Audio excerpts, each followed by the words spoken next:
Hi, welcome back to another randomness. And for today's video, I just decided to film and talk and share some stories regarding my exercise and also the life that I had recently.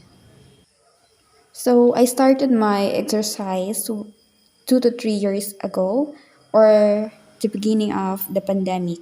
So I was still living in my old home at that time when I decided to do a exercise challenge for a month. And yes, I did it. I disciplined myself and made it until the end of the month.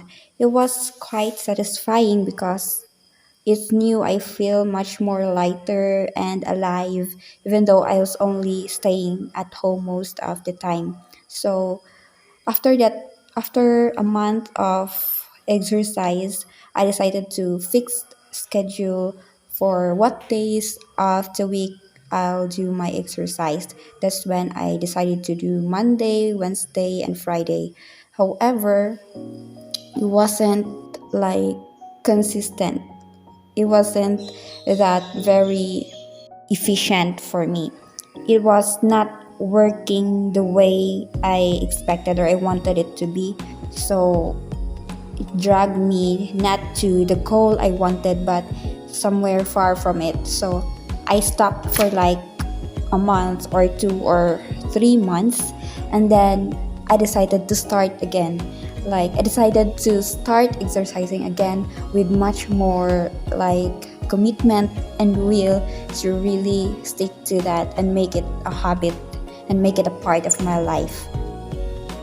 I think the hardest part was the first 2 weeks when I started the exercise because I had to get through until the end of those days without making excuses, without compromising the feeling that it's tiring and I feel lazy today. So I really had to work hard and commit myself that I'm going to exercise every day.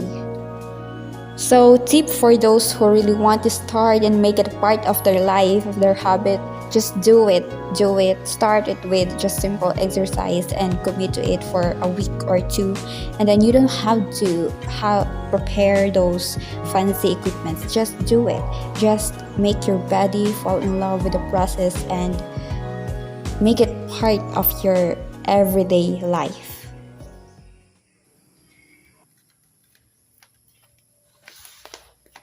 So, what happened recently was sad, and I feel guilty and want to, rewind the time because I want to change something to do with my action, something to do with my emotions, something to do with my thoughts, with my plans and choices. But the thing is, I know it's not gonna go back. It's not that I'm able to control time and so on. So I'm just gonna share it and make it a lesson for myself in the future and to everyone who ever watches this about these choices that sometimes we overlook and sometimes neglect. So it's about the black kitten which I had adopted recently, which I found in the road, thrown in the road. So the thing is, this kitten was very, very cuddly. So he likes to cuddle a lot and climb onto my shoulder and just want to have some hugs and kisses. So I kind of feel sad because he had some kind of illness which I didn't really observe and I didn't pay attention, which it feels like I had this responsibility to which I was supposed to listen and be attentive on that pet that I had. So sadly, and of course, I feel so guilty. This kitten, this black pet that I had, died with a hanging story. I didn't even listen to the meow, to the story he might have wanted to say, the feeling, the the pain he had, and the imagination he may have in the future. Maybe he wanted to play more. So I kind of feel guilty for what I did, for being neglectful and not being attentive.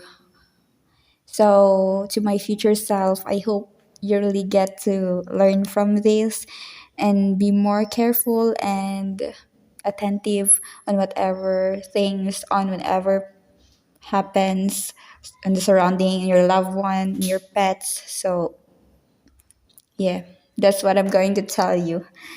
And I think that's one of the most sad reality that I had recently. So I know I'm never going to forget about this. However, I know I have to move on and face the things that I need to face, starting on focusing more on my kittens and just live life with learning and growth.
Thank you so much for taking your time to listen to the stories that I shared today. And I hope you have a warm day and night, everyone.